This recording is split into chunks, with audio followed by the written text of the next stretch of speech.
영상은 이종섭 호주 도피 의혹과 관련하여 변호인 윤석열 전 대통령 및 관련자들에 대한 첫 재판 답변에서 과정을 다루고 있습니다. 얘기 못한 거 한두 가지만 좀 말씀드리고 싶습니다.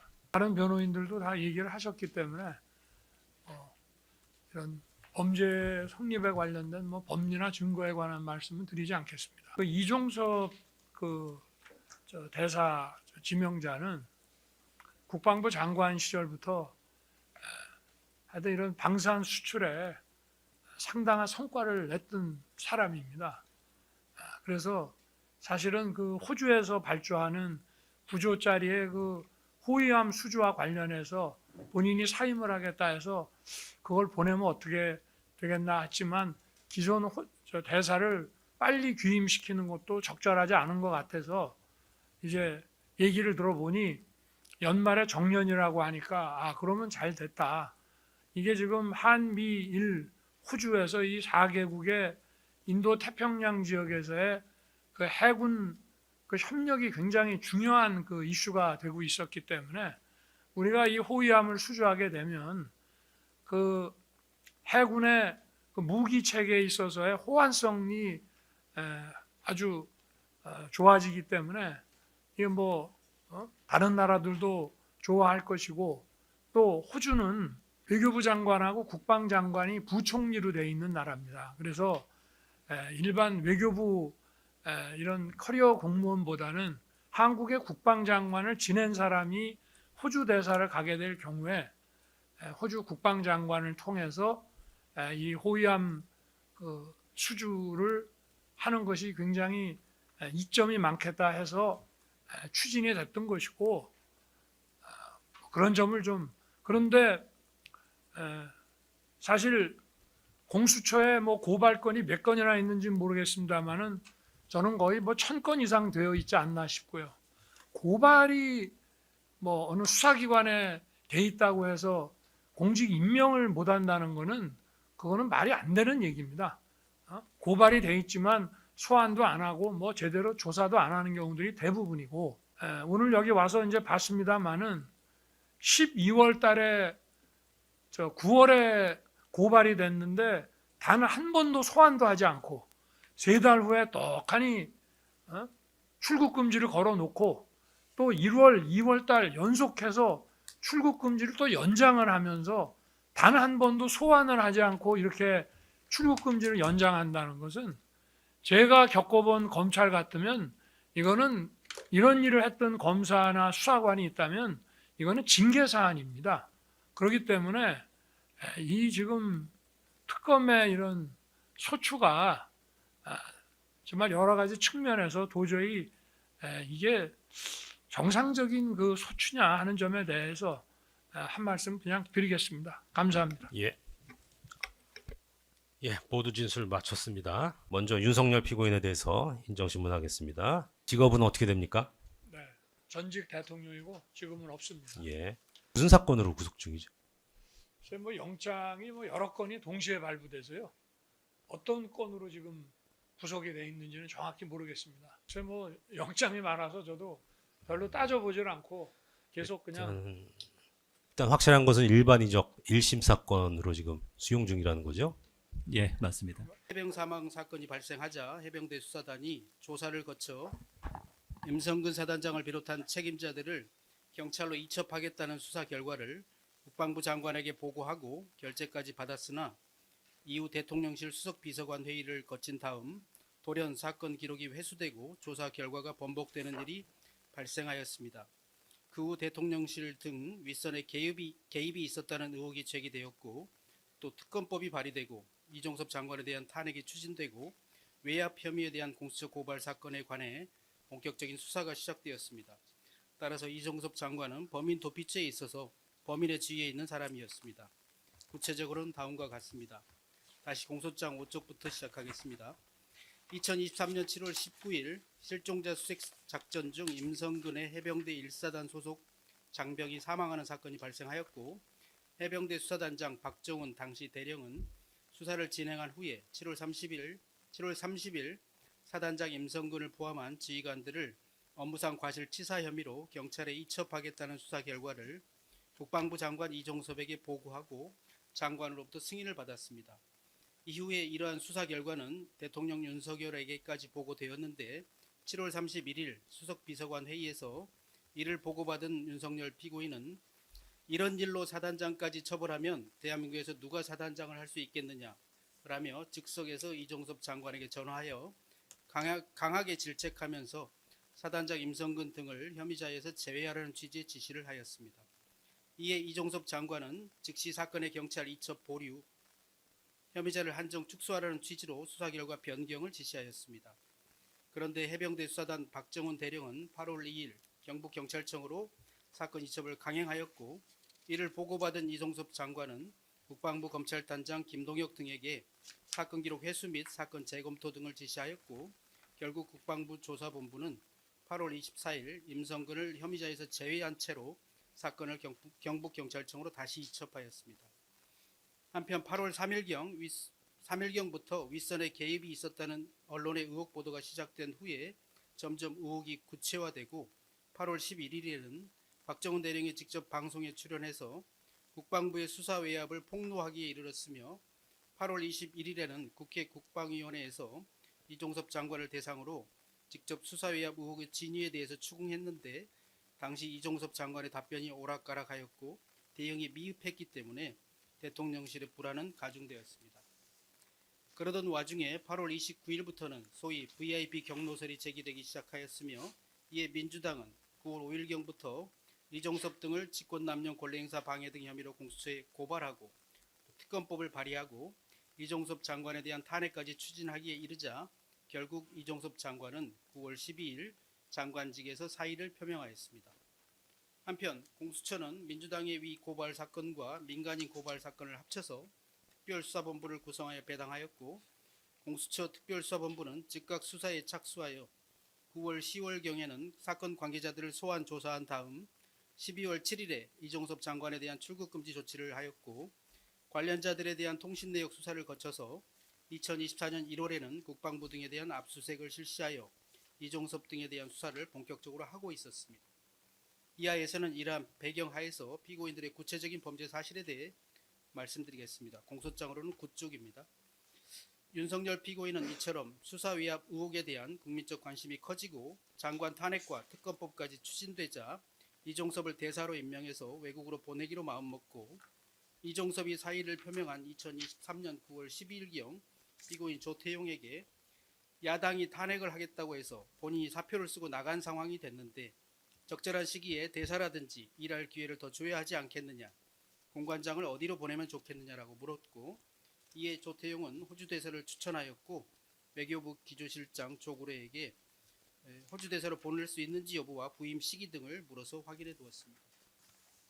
그 후 11월 16일 중앙군사법원에서 진행되고 있는 박정훈에 대한 항명사건 공판에서 국방부 군사보좌관 박진희가 해병대 사령관 김기환에게 보낸 텔레그램이 공개되었고, 이에 민주당의 공세가 거세진 상황에서 윤석열 피고인은 11월 19일경 조태용에게 이제 이종섭을 호주로 내보내자라고 지시하고, 조태용은 외교부 기조실장 조구레에게 이종섭을 호주 대사로 보내는 절차를 시작하고 기왕이면 빨리 내보내라고 지시하였습니다. 이에 조구레는 즉시 외교부 인사기획관 황소진에게 지금 조태용 실장한테 전화 왔는데 호주 대사 김환중 이제 뺄 때가 됐대. 후임은 이종섭 국방부 장관. 내년 3월까지 끌기에는 대통령한테 좀 얘기가 그렇다고 하니 중간 시기에 혼자 말고 한 두세 명 묶어서 진행하라고 하여 이종섭 호주대사 임명을 신속하게 진행하되 단독 인사로 하지 말고 다른 공관장과 함께 같이 해서 눈에 띄지 않게 하라는 취지로 지시하였고, 이는 외교부 1차관 피고인 장호진에게도 보고되었습니다.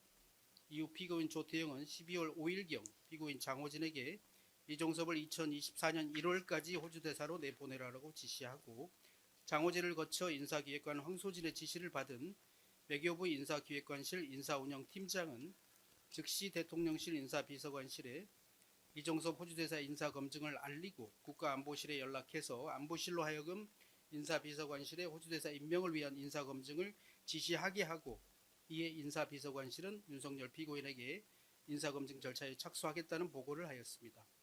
또한 외교부 인사기획관실은 이종섭으로부터 호주대사 임명을 위한 인사검증 자료를 제출받아 대통령실 인사비서관실과 공직기강 비서관실에 전달하였습니다. 윤석열 피고인의 지시를 받은 공직기강 비서관인 피고인 이시원은 법무부 인사정보관리단에 이종섭에 대한 인사검증을 지시하고 법무부 인사정보관리단 단장 및 담당 공무원들은 이시원의 지시에 따라 검증자료 수집 및 검증보고서를 작성하여 2024년 1월 8일경 공직기강 비서관실에 보고하였습니다. 위 검증 결과 보고서에는 객관적 사실과 다른 이종섭의 답변에 대하여 진위 확인도 되어 있지 않았고 수사외압 의혹과 관련하여 장관 책임론, 공수처 피고발 사건 논란 가능성은 남아있는 이슈라고만 기재하여 사실상 문제없다는 취지로 작성한 부실한 검증 보고서였습니다. 그런데 이후에 피고인 이시원은 1월 18일경 법무부 인사정보관리단의 위 검증 결과 보고서 중에서 장관 책임론, 논란 가능성은 남아있는 이슈라는 문구마저 삭제한 채 검증 결과 문제 없음이라고 결론 낸 검증 보고서를 작성하여 인사비서관실을 통해 외교부에 전달하였습니다. 한편 외교부 인사기획관 조구래 등 외교부 공무원들은 2024년 1월 16일경 공관장 자격심사 운영 세칙과는 달리 이종섭의 외국어 능력 검정 점수를 제출받지 않은 채로 공관장 자격심사 신청 자격을 부여하고 미리 적격으로 기재해둔 공관장 자격심사위원회 심사 결과서에 심사위원들의 서명만을 받는 방식으로 실질적 심사 없이 형식적 심사만을 거쳐서 이종섭에 대한 공관장 자격 적격 결정을 하여 외교부 장관 조태열에게 보고하고 승인을 받았습니다. 그 조태열은 2024년 1월경 호주 정부에 이종섭에 대한 아그레망을 요청하고 또 이를 재촉하여 2024년 2월 14일 호주 정부로부터 아그레망을 회신받자 피고인 윤석열에게 호주대사 임명을 제청하였으며 윤석열 피고인은 2024년 3월 4일 이종섭을 호주대사로 임명하였습니다. 그런데 이종섭이 호주대사로 임명되자 공수처에 고발되어 있는 피의자인 이종섭을 해외로 도피시키려고 하는 시도라며 소위 런종섭이라는 비난 보도와 함께 출국 금지를 촉구하는 언론 보도가 연일 계속되었습니다. 한편 법무부 출입국 심사과 출국 규제 이의 신청 업무 담당 공무원인 김정원은 3월 5일경 법무부 출입국 관리정보 시스템 조회를 통해서 이종섭이 출국 금지 상태라는 사실을 확인한 다음 즉시 개통을 거쳐서 정보 보고를 하였고 이는 그날 오후 즉각 법무부 차관과 장관에게까지 보고되었습니다. 또한 피고인 이시원은 그 무렵 법무부로부터 이종섭 출국 금지 사실을 보고받자마자 윤석열 피고인에게 보고하고 윤석열 피고인으로부터 출국 금지를 해제하려면 시간이 필요하니 부임 일정을 2주 정도 연기하라는 지시를 받아 국가안보실과 외교부에 하달하고 3월 6일 외교부는 호주대사 부임 연기를 위한 절차를 진행하였습니다. 한편 이종섭은 3월 6일 법무부의 협조를 받아 출국 금지에 대한 이의 신청서를 작성하여 즉시 법무부 출입국 심사과 이메일로 발송하여 제출하였습니다. 이후 피고인 박성재는 출입국 외국인 정책본부장 이재유로부터 출국 금지 이의 신청서 접수 사실을 보고받고서 개인적인 일로 나가는 것도 아니고 대통령이 이종섭을 호주대사로 임명해서 나가는 것인데 법무부에서 출국 금지를 걸어서 나가지도 못하게 하는 것이 맞느냐? 이종섭 출국 금지 풀어주면 되겠네라고 하여 출국 금지 해제를 지시하였고 중요 사안이므로 법무부 자체 직권으로 하지 않고 법무부 출국 금지 심의위원회를 열어서 하겠다는 이재유의 보고를 받고 이를 승인하였습니다. 또한 법무부 차관 심우정도 그 무렵 같은 보고를 받고 승인하여 출국 금지 해제를 지시하였습니다. 장관 및 차관으로부터 지시를 받은 이재유는 부하 공무원들에게 윗선에 보고해야 하니 이종섭의 출국금지 해제를 긍정적으로 검토하는 방향으로 보고서를 작성하고 3월 8일 출국금지 심의위원회 개최를 준비하라고 지시하고 부하 공무원들은 3월 8일 오전 10시에 개최 예정인 출국금지 심의위원회를 준비하기 위해 3월 6일 오후 6시 21분경에야 공수처에 이종섭 출국금지 이의 신청에 대한 의견 제출을 요청하였고 아직 공수처의 의견이 회신되지 않았음에도 불구하고 출국금지 해제를 긍정 검토함이 좋겠음이라는 내용의 출국금지 해제 결론에 검토 보고서를 작성하여 차관을 거쳐 장관에게 보고하였습니다. 또한 출입국 외국인 정책본부 담당 공무원들은 공수처의 의견이 회신되기 전임에도 출국금지를 통해 달성할 수 있는 공익에 비해 신청인이 입게 될 불이익이 더 크다고 판단되므로 이 신청을 어떠어떠함이라고 기재하여 공란으로 기재하긴 하였으나 사실상 인용 결론의 심사 결정서를 미리 작성해 두었으며 대상자는 휴대폰 임의 제출, 공수처가 3월 7일 이전에 대상자에 대해 출석 요청을 한 적은 없었음이라는 등의 이종섭 측의 일방적인 주장만을 그대로 담은 심의 자료를 작성해 두었습니다. 이후 공수처는 2024년 3월 7일 오후 2시 13분경에 법무부에 대상자 이종섭은 현재 수사 진행 중으로 증거 확보와 소환 조사를 위해 출국 금지 유지 필요라는 답신을 회신하였으며 이재윤은 이를 즉시 피고인 박성재에게 보고하였으나 박성재는 출국금지 해제를 재차 지시하였습니다. 또한 피고인 박성재는 출국금지 심의위원회 개최 당일인 3월 8일 오전 9시경 출근길에서 기자들을 상대로 개인적인 용무나 도주가 아니라 공적 업무를 수행하러 간다는 점을 감안해서 처리할 것이라고 말하여 법무부 소속 공무원들과 검사들로 구성된 심의위원회 위원들로 하여금 사실상 출국금지 해제를 의결하도록 압박하였습니다. 한편 출국금지 심의위원회 간사인 법무부 담당 공무원은 심의위원회 석상에서 어제 우리 법무부가 공수처의 유선으로 확인했는데 공수처는 대상자와 조율하여 어제 3월 7일 면담을 실시했고 공수처 물음에 대해 대상자가 진술서를 작성해서 제출했다고 합니다라고 말하여 마치 공수처에서는 수사상 출국금지의 필요성이 없어진 것처럼 말했고 결국 출국금지 심의위원회 위원 5명 전원이 이 신청을 인용하는 의결을 하고 피고인 박성재는 이종섭에 대한 출국금지를 해제하였습니다. 이후 이종섭은 통상의 경우와는 달리 대통령으로부터 신입장을 수여하는 의식이나 절차도 거치지 않고 마치 몰래 도주하듯이 2024년 3월 10일 인천국제공항을 통해 주 호주 대한민국 대사관이 있는 호주의 수도 캔버라에서 멀리 떨어진 브리즈번으로 출국하였습니다. 이러한 범죄 사실에 대해서 특검은 피고인들을 아래와 같이 기소하였습니다. 결론입니다. 공소장은 19쪽입니다. 공수처의 직권남용 권리행사 방해죄 혐의로 고발되어 통신수사와 압수수색 등 강제 수사를 받고 있던 이종섭은 벌금 이상의 형에 해당하는 범죄인 직권남용 권리행사 방해죄의 혐의자로서 범인도피죄에 있어서 범인에 해당함에도 이러한 사정을 잘 알면서도 이종섭을 굳이 호주대사로 임명하고 출국금지를 해제하면서까지 해외로 출국하게 한 사실에 대하여 피고인 6명 전원을 범인도피죄 공범으로 기소하였습니다. 다음 이종섭에 대한 출국금지를 해제함에 있어 법령에 정하여진 요건과 절차를 위반하여 법무부 소속 공무원들로 하여금 출국금지를 해제하는 업무를 하게 한 사실에 대하여 대통령이었던 피고인 윤석열과 법무부 장관 차관이었던 피고인 박성재, 심우정을 직권남용 권리행사 방해죄의 공범으로 기소하였습니다. 마지막으로 이종섭을 호주대사로 임명하기 위한 인사검증 및 공관장 자격심사 등의 절차를 진행함에 있어서 외교부와 법무부 인사정보관리단 소속 공무원들에게 부당하게 영향력을 행사한 사실에 대하여 피고인 윤석열과 국가안보실장이었던 피고인 조태용, 외교부 차관이었던 피고인 장호진을 국가공무원법 위반죄 공범으로 기소하였습니다. 피고인들과 변호인들의 입장을 듣도록 하겠습니다. 피고인 번호 순서대로 진행하겠습니다. 먼저 윤석열 피고인, 피고인 1 먼저 진행하겠습니다. 윤석열 피고인의 예. 변호인께서 먼저 정리해서 밝혀주시고 네. 그다음에 피고인 본인의 의사를 확인하겠습니다. 말씀해 주시죠. 예, 앉아서 말씀드리겠습니다. 피고인 1 윤석열의 변호인 최명성 변호사입니다. 우선 피고인은 국방의 임무를 다하던 중 안타깝게 유명을 달리한 고 최수근 해병의 명복을 빌며 유가족 분들께 깊은 애도와 위로의 뜻을 전합니다. 이 사건의 본질은 국가를 위해 헌신한 젊은 장병의 희생을 기억하고 그 책임을 규명하는 데 있습니다. 피고인 또한 당시 군 통수권자로서 누구보다 무거운 책임감을 느끼고 있습니다.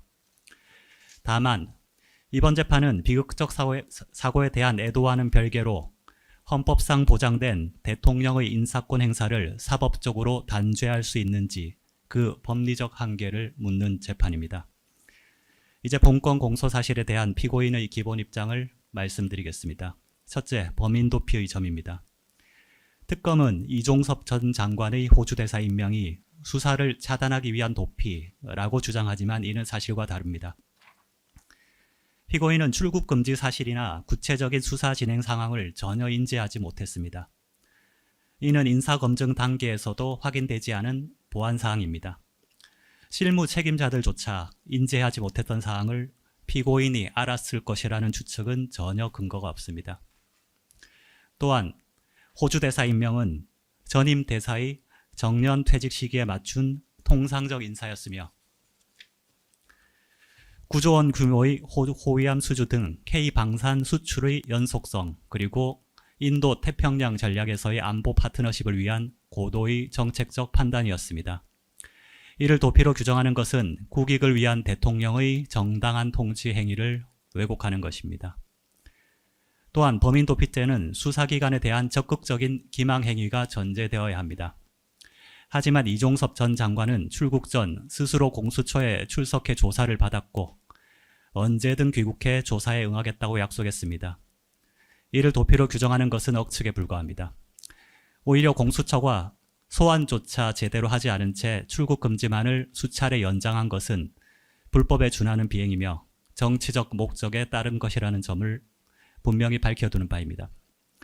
결국 피고인은 수사방해의 고의도, 인식도 없었으며 수사방해라는 주장 자체가 실체 없는 정치적 프레임에 불과합니다. 권 남용의 점에 대해 말씀드립니다. 특검은 출국 금지 해제 과정에 피고인의 지시가 있었다 주장하나 이를 뒷받침할 객관적인 증거는 전혀 존재하지 않습니다. 출국 금지 해제는 법무부가 관련 규정에 따라 출국 금지 심의위원회를 개최하여 독립적으로 결정한 사안입니다.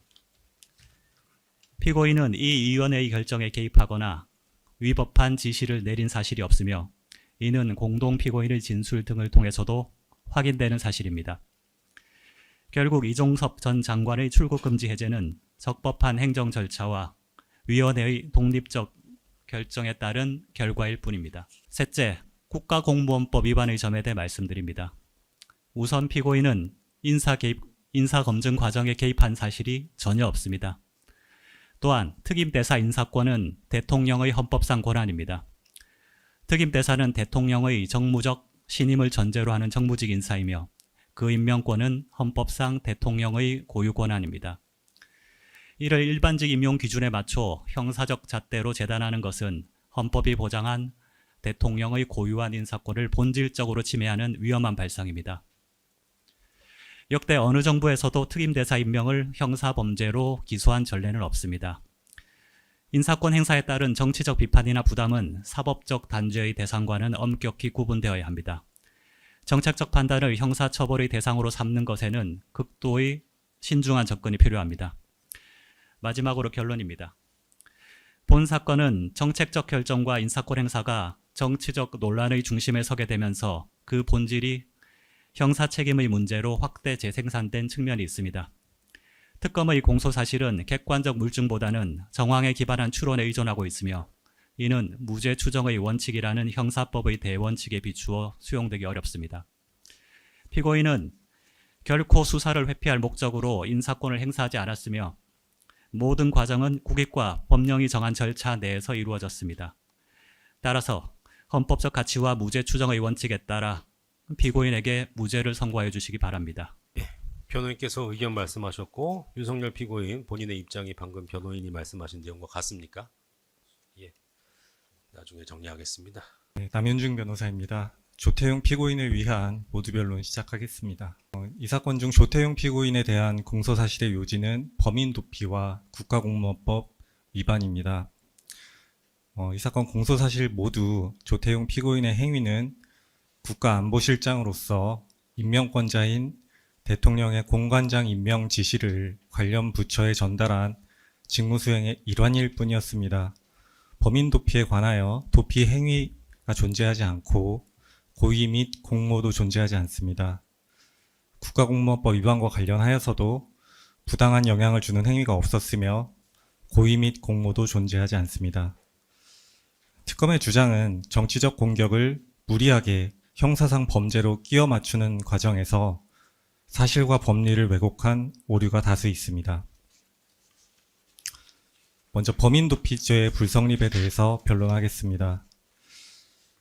범인 도피죄에서 도피라 함은 적어도 같은 조에 규정되어 있는 은닉행위에 비견될 정도로 수사기관으로 하여금 범인의 발견, 체포를 곤란하게 하는 행위, 즉 직접 범인을 도피시키는 행위 또는 도피를 직접 용이하게 하는 행위에 한정됩니다. 또한 이에 해당하는지를 판단함에 있어서는 재반 사정을 종합적으로 고려하여야 하고 단순히 피고인의 행위를 밖으로 드러난 태양만으로 살펴보는 것은 부족합니다. 이 사건 공소 사실에 조태용 피고인의 행위로 열거된 것은 세 가지입니다. 첫째는 2023년 9월경 외교부 기조실장 조구레에게 전화를 했다는 것이고, 그 다음으로 2023년 11월 19일 동일한 조구레에게 전화를 했다는 것이고, 셋째는 2023년 12월 5일 당시 외교부 차관이었던 장호진에게 전화를 하였다는 것입니다. 우선 공소장에 열거된 사실 중 사실관계의 오류를 말씀드리겠습니다. 먼저 첫 번째 행위, 즉 조태용 피고인이 2023년 9월경 외교부 기조실장 조구레에게 전화했을 때 이종섭을 호주 대사로 보낼 수 있다는 언급을 하였다는 부분입니다. 그러나 옆에 제시된 조구레 피신조서 진술과 같이 조태용 피고인이 조구레에게 이종섭의 이름을 처음 언급한 것은 2달 정도가 지난 2023년 11월 19일이 처음이었습니다. 조구레는 그때 처음으로 이종섭의 이름을 들었다고 명확하게 진술하고 있습니다. 즉 2023년 9월경 통화에서는 이종섭의 이름을 언급하지 않은 채 호주 대사 교체 가능 여부만 물었고, 조구레로부터 현재 대사가 정년 초과직이기 때문에 연말에 교체가 가능하다는 회신을 들었을 뿐입니다.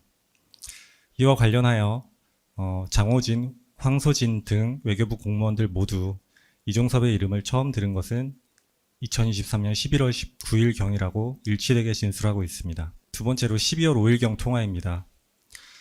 조태용 피고인이 외교부 차관이었던 장호진에게 전화해서 1월까지 호주 대사를 임명하는 절차를 착수하라고 지시하였다는 내용입니다. 그러나 당시 조태용 피고인이 장호진 차관에게 전화해서 말한 것은 가급적 빨리 임명 절차를 진행하라는 원론적인 지시를 전달한 것이 전부이고, 구체적 시점에 대한 언급은 없었습니다. 옆에 인용한 조서를 보시면 장호진 피고인은 1회 조서에서 빨리 호주 대사로 보내라는 이야기를 들었다고 진술했고, 2회 조서에서는 구체적으로 시점을 특정하며 지시를 했냐고 묻자 솔직히 기억이 안 난다고 답변하고 있습니다. 1회 진술과 같이 빨리 호주 대사로 보내라는 정도의 언급만 있었던 것이 실체 진실입니다. 공소사실에 있는 1월 내 부임, 이번 주 내 상신, 대마우슈 등은 조태용 피고인의 발언 내용이 아닙니다. 당시 조태용 피고인으로부터 빨리 임명 절차를 진행하라는 지시를 받은 장호진 피고인으로서는 가급적 빠른 일정이 1월이라고 생각하고 1월 중 부임을 전제로 임명 절차를 진행하였을 수 있습니다. 그러나 조구레의 진술을 보면 당초부터, 즉 2023년 11월부터 24년 1월 말에서 2월 초에 임명을 전제로 임명 절차를 고려하고 있었다고 하므로 임명 시점에 큰 변화가 있던 것도 아니었습니다. 결국 공소사실을 보면 조태용 피고인의 행위는 2023년 11월 19일 및 12월 5일 재외공관장 임명에 관한 대통령의 지시를 외교부에 전달하였다는 것인데, 이는 국가안보실장으로서 대통령의 인사권 행사를 보좌한 직무수행의 일환이었습니다. 통상 인사 관련 지시는 인사비서관에게 하는 경우가 많지만 외교안보 관련 인사는 국가안보실장에게 지시하여 부처에 하달하는 경우가 있고, 이 사건 또한 그러한 통상적인 과정과 절차를 거쳐 이루어졌습니다. 해외 공관장 임명은 공개적이고 공식적인 행위입니다. 특검은 이 사건이 범인 도피라고 주장하나 범인을 도피시키면서 범인이 호주에 간다고 공개적으로 알린다는 것은 매우 생경합니다. 또한 재외공관장은 근무 장소와 체류지, 연락처가 모두 공개되고 특정됩니다. 따라서 수사기관의 연락, 소환, 일시 귀국 후 조사가 모두 가능합니다. 특검은 마치 재외공무원은 입국이 불가능한 것처럼 주장하나 증거에 첨부된 규정을 보면 공무 외의 목적으로도 연 20일까지 국내에 체류할 수 있습니다. 따라서 전 몽골 대사가 피의자로 소환 조사를 받거나 전 유엔 대사가 참고인으로 소환 조사를 받는 등 일시 귀국하여 수사기관의 조사에 응한 사례도 다수 있습니다. 특검은 이종섭의 출국으로 거주지 및 휴대전화에 대한 압수수색이 곤란해졌다고 주장합니다. 그러나 막연히 압수수색의 필요성을 얘기할 것이 아니라 왜 거주지와 휴대전화에 대한 압수수색이 필요한지 그 필요성을 우선 소명하여야 합니다. 나아가 출국 전 장기간 시간이 있었다면 그러한 필요성이 있었음에도 불구하고 장기간 압수수색하지 않은 이유 또한 소명해야 합니다. 본질적으로 이 부분 주장은 압수수색으로 증거를 확보하지 못하는 어려움을 겪었다는 것인데 범인 도피가 아닌 증거인멸에 관한 주장에 가깝습니다. 결론적으로 이 사건 공관장 임명으로 인해 수사기관의 발견, 체포가 곤란하게 되는 행위가 있었다고 볼 수 없고 이것은 수사에 다소 불편이 초래된 것과는 구별되는 것입니다. 고의 또한 존재하지 않습니다. 피고인의 행위 당시 이종섭에 대한 공수처의 수사 진행 상황은 없었습니다. 이종섭이 2023년 9월 12일 국방부 장관에서 사퇴한 후 정치적 공세가 잦아든 상황이었고 이후 공수처의 수사 진행 상황이 없었으며 이는 조태용 피고인이 국가안보실장에서 퇴임한 23년 12월 31일경까지도 마찬가지였습니다. 조태용 피고인이 수사가 진행되지도 않은 시점에서 이종섭의 혐의에 대해 명확한 법률적 판단을 내리고 범인이라고 인식한 상태가 아니었습니다. 조태용 피고인의 경력에 비춰보더라도 고의는 인정되지 않습니다. 조태용 피고인 스스로 37년간 외교관으로 재직하였고 외교부 차관 및 3개국 대사를 역임한 경력을 가지고 있습니다. 조태용 피고인은 재외공관장이라 하더라도 본국의 사법 절차에 응하는 것이 당연하다고 평소 인식하고 있고 관련된 사례가 다수 있다는 것도 인지하고 있습니다. 따라서 수사 회피를 위해 외교관을 임명한다는 것이 어불성설이라는 것도 잘 알고 있고 이종섭을 임명함에 있어서 그러한 의도는 전혀 없었습니다. 피고인의 행위 이후 사후적인 수사 경과를 보더라도 고의가 인정되지 않습니다. 이종섭 본인이 아닌 제3자들에 대한 공수처의 최초 압수수색은 해가 지난 2024년 1월 18일이 최초였습니다. 그 이후에도 이종섭에 대한 소환조사나 압수수색은 없었고 이종섭이 임명 당시에 출국으로 문제가 되자 3월 7일 공수처에 자진 출석해서 휴대전화를 이미 제출하고 출석 일정을 협의하기도 했습니다.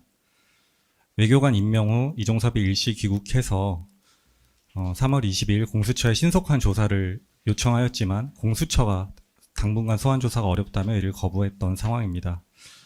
이런 상황을 보면 이종섭이 수사를 회피하려는, 도피하려는 범인의 태도도 아니고 피고인이 그러한 의도를 인식하였다고 볼 수도 없습니다. 결론적으로 피고인의 행위 당시 범인 도피의 목적과 고의 또한 전혀 없었습니다. 공모 또한 존재하지 않습니다.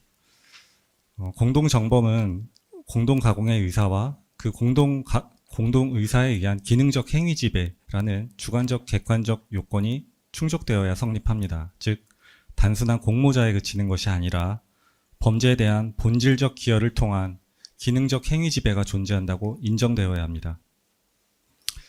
그러나 이 사건에서 조태용 피고인의 행위는 대통령의 인사 관련 지시를 관련 부처에 전달한 것에 불과합니다. 조태용 피고인은 이후 구체적인 인사 절차, 즉 인사검증, 공관장 자격심사, 출국금지 해제 등 개별 절차에 대해서 지시하거나 관여하거나 보고받은 바가 전혀 없습니다. 심지어 이러한 절차는 모두 조태용 피고인이 국가안보실장에서 퇴임한 2023년 12월 31일 이후에 이루어졌습니다. 출국금지 해제는 그보다도 더 먼 시점인 2024년 3월 8일경에 이루어졌기 때문에 조태용 피고인은 행위 당시 출국금지 해제에 대해서는 관여하기는커녕 전혀 예상조차 하지 못했습니다. 공소사실에서는 피고인이 국가안보실장의 지휘에서 인사검증 등 호주대사 임명 절차를 형식적으로 진행하게 하는 방법으로 공모하였다고 하나 이는 사실도 아니고 증명되지도 않습니다. 조태용 피고인은 단순 전달 이외에 관여, 지시, 보고, 확인 등 일체의 행위가 전혀 없었으므로 이러한 단순 전달만으로 사안의 경과에 대한 지배나 장악력, 즉 기능적 행위 지배가 있다고 할 수도 없습니다. 국가공무원법 위반죄의 경우도 행위와 고의, 공모가 모두 존재하지 않습니다. 이 사건 공소 사실은 공소장 변경에도 불구하고 언제, 누구에게 어떻게 부당한 영향을 주었다는 것인지 전혀 특정되어 있지 않습니다. 우선 이종섭의 임명 자체가 불법이라는 특검의 과격한 주장은 외교부 공무원인 장호진, 조굴의 황소진의 진술에도 모두 정면으로 배치됩니다. 조태용 피고인은 불법적인 수단을 동원해서 특정인을 임명하라고 지시하거나 압력을 행사하는 등 임명 절차에 공정성을 해하는 어떠한 부당한 행위도 한 바가 없습니다.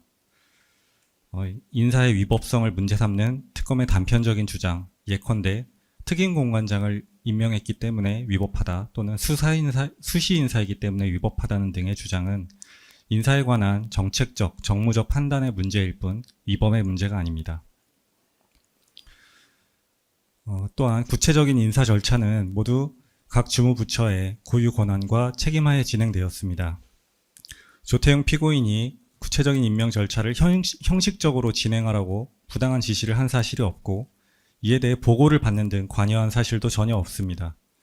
따라서 조태용 피고인이 개별 절차의 진행 내용을 인식하거나 인식은커녕 향후 있을 절차 진행을 예상한 사실도 없습니다. 따라서 고의 및 공모도 인정되지 않습니다. 이런 점을 고려하여 조태용 피고인에 대해서 범죄 성립 여부 전반을 면밀히 심리하여 주시기를 요청드립니다. 이상입니다. 조태용 피고인, 방금 변호인께서 말씀하신 바와 같이 본인에 대한 공소 사실을 전부 부인합니까? 예, 그렇습니다.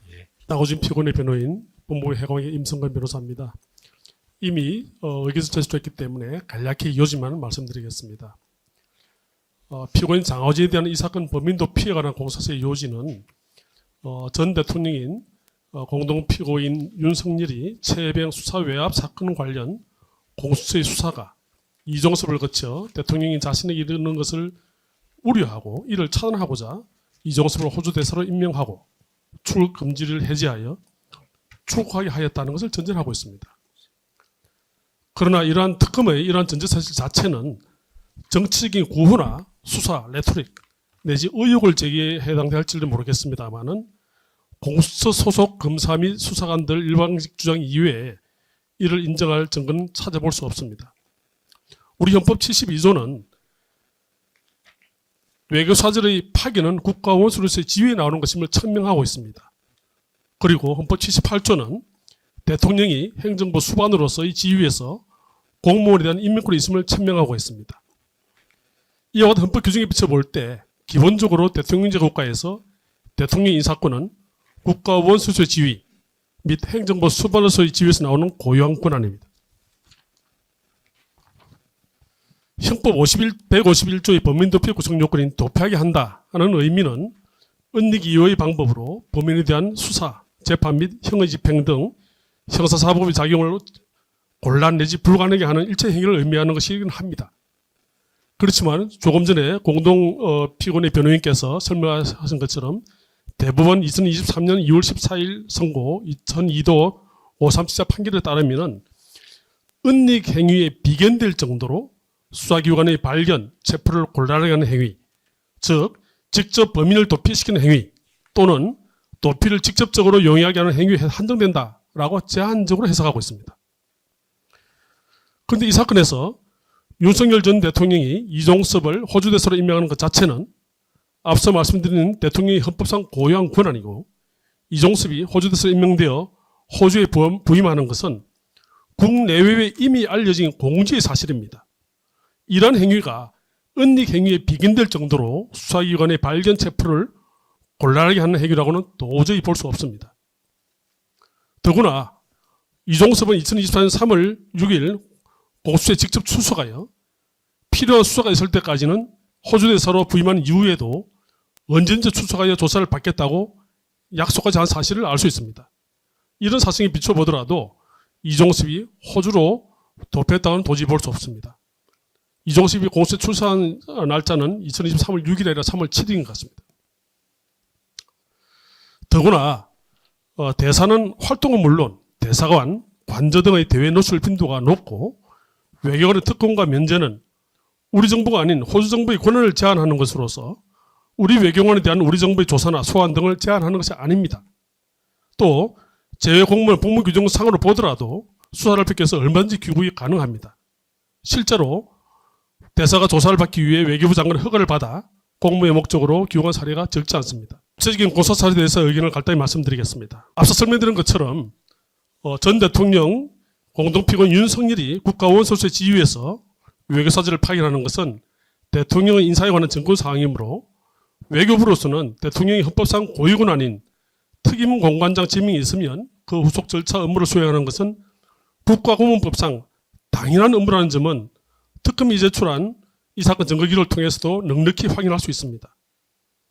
그럼에도 특검은 이러한 외교부의 통상적인 업무 수행 행위를 범인도피 등의 범죄 행위에 해당된다고 주장하고 있습니다만은 이는 특검의 일방적인 주장일 뿐 전혀 사실과 다르고 이를 인정할 증거도 없습니다. 특검이 주장하는 이 사건 공소시효에 해당하는 피고인 장호진의 행위 중 첫째, 공동피고인 조태용으로부터 2023년 12월 5일 이종섭을 2024년 1월까지 호주대사로 보내는 절차에 착수하라는 취지의 지시를 받아 황소정이 관련 지시를 했다 이렇게 주장하고 있습니다.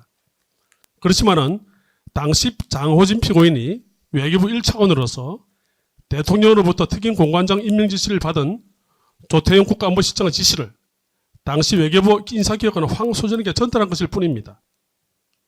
더구나 호주 대사 인사는 2023년 9월과 11월 19일 두 번에 걸쳐 인사권자인 대통령 의사와 임용 재청권자인 외교부 인사의 권한을 갖고 있는 장관의 동의가 이미 확인된 바 있어서 외교부 내 인사 절차 진행은 당연한 것이었습니다. 당시 외교부 1차관이던 장호진이 이 지시를 황소진 인사기획관에 전달한 것은 국가공무법에 따른 정상적인 복무행위였습니다.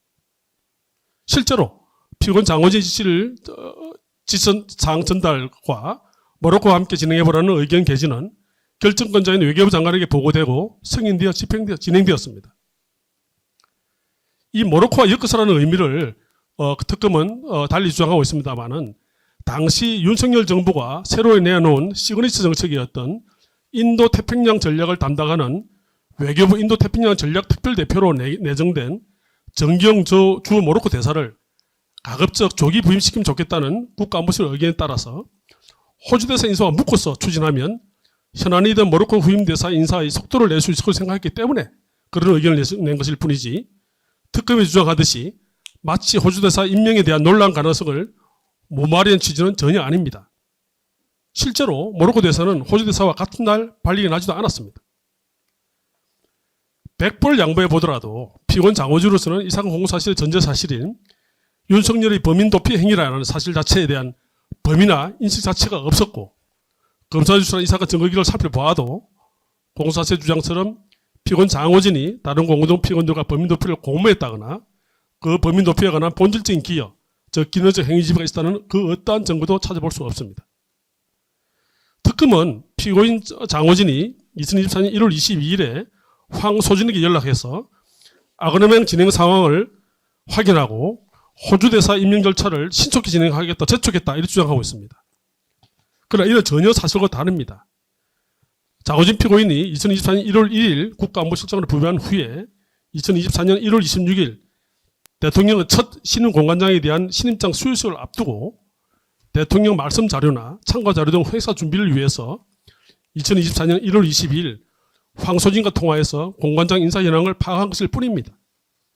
특검이 증거를 제출한 피고인 장호진과 황소진 사이의 통화 녹취를 살펴보아도 피고인 장호진이 황소진에게 호주 아그네맹을 독촉하거나 임명 절차를 서두르라고 라고 지시한 사실이 없으면 너무도 분명합니다. 또 다른 관계자 진술을 보아도 마찬가지입니다.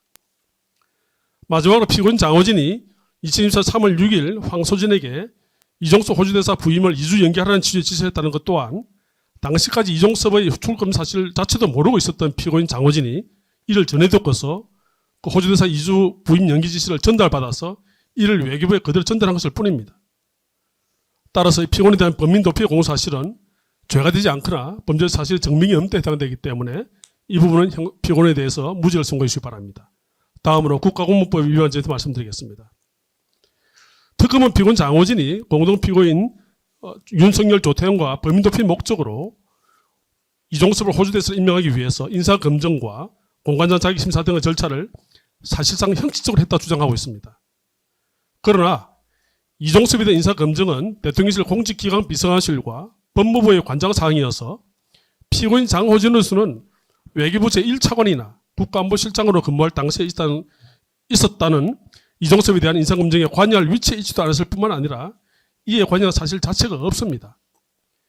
이종섭에 대한 공관장 자격심사는 피고인이 외교부 제1차관직에서 떠난 2024년 1월 1일부터 국가안보실장으로 근무하던 시절에 외교부에서 관장하는 사항이어서 피고인으로서는 이종섭에 대한 공관장 자격심사에 전혀 관여할 사실도 없고 관여할 권한 자체도 없었습니다.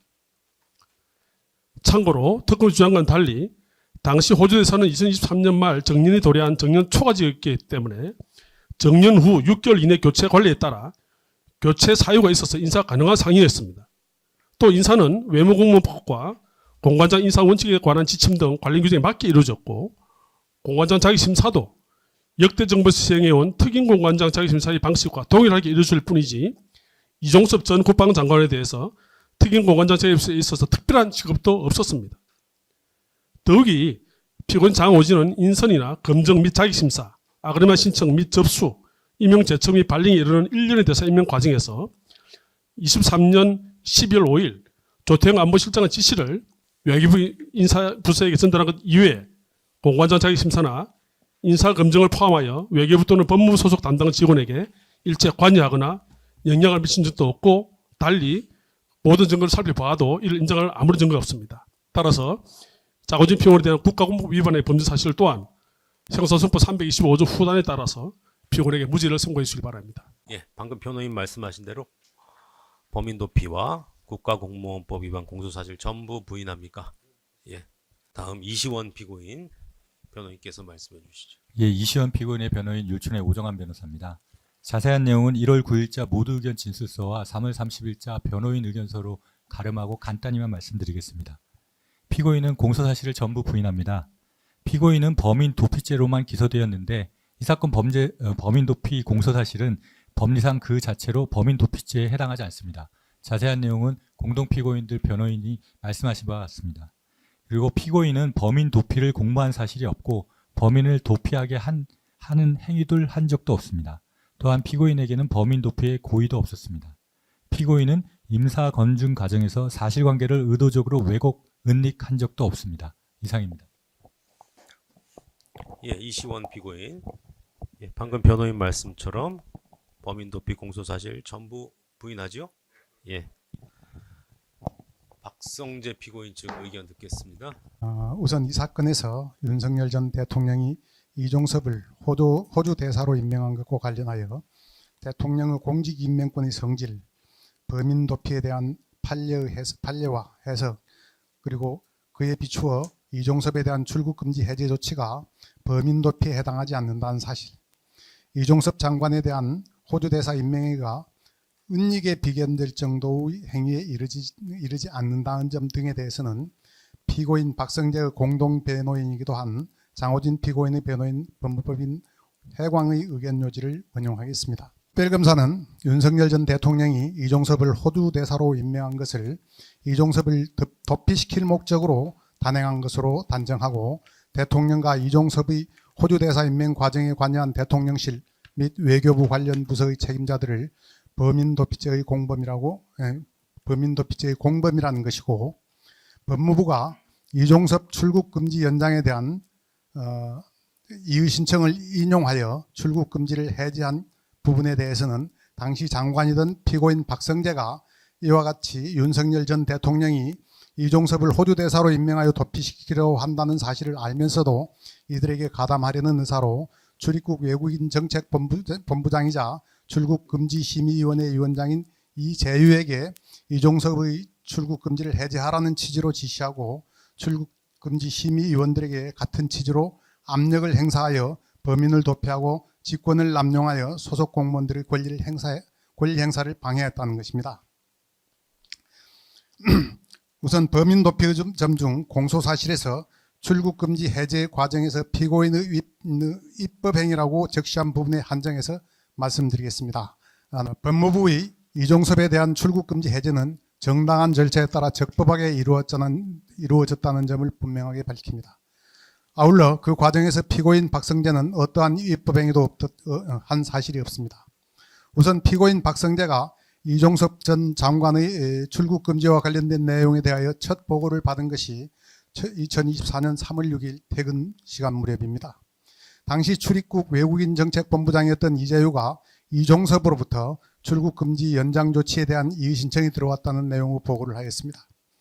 보고를 받은 피고인 박성재로서는 평소 처리해 본 적이 없는 생소한 일이라 이럴 때는 어떻게 처리해야 되는지에 대해서 물어보았고, 이재유는 장관이 직권으로 해제해도 되지만 이의 신청은 통상 출국금지 심의위원회를 개최하여 처리한다고만 대답하였습니다. 이에 피고인 박성재가 공수처는 이에 대해 어떤 의견인지 물어보자 이재유는 공수처도 별 이유가 없다고 한다고 하여 그러면 출국금지를 풀어주면 되겠네 라고 라는 정도로 말한 사실이 있을 뿐입니다. 그런데 2024년 3월 7일 오후경 이재유가 다시 와서 공수처에서 출국금지 해제를 반대한다는 공문을 보내왔다고 보고하여 피고인 박성재는 어제는 된다고 하다가 오늘은 왜 안 된다고 하나, 호주 대사로 임명돼서 나가는 사람을 출국금지를 걸어서 나가지도 못하게 하는 것이 맞나 라고 하며 공수처 입장 번복행위를 포함한 의견을 물어보는 투의 말을 하였을 뿐이고 출국금지를 해제하라고 지시한 적이 없습니다. 이재유는 피고인 박성재의 지시를 기계적으로 따르는 하급 공무원이 아니고 출입국 규제 업무를 총괄하는 출입국 외국인 정책본부장이라는 점을 감안하면 더욱 그렇습니다.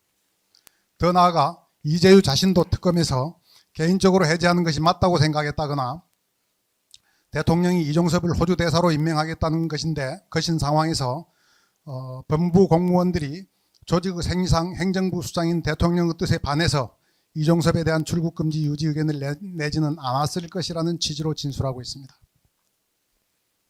즉 당시 대통령이 이종섭을 호주 대사로 임명한 상황에서 출입국 외국인 정책본부장이라는 출입국 업무 분야의 최고위직 공직자인 이재유도 당연히 출국금지를 해제해야 한다고 생각하고 있었다는 것입니다.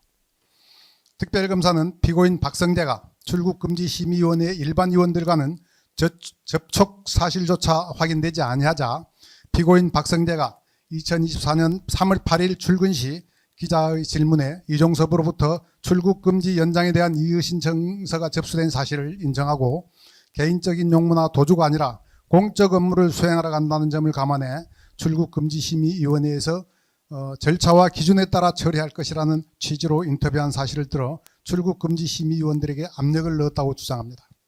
그러나 그 인터뷰는 피고인 박성재가 원해서 한 것이 아니라 출근길에 기자의 일방적인 질문에 대답한 것이고 당시 이종섭이 호주 대사로 임명되어 공적 업무 수행을 위한 출국이라는 사실은 공지의 사실이었으며 이의 신청 이유도 호주 대사로 임명되어 공적 업무 수행을 위한 출국이 필요하다는 것이었으므로 이러한 사실은 당연히 출국금지 심의위원회 회의 심의에서 고려할 여러 사항 중 하나라는 취지로 원론적인 말을 한 것에 불과합니다.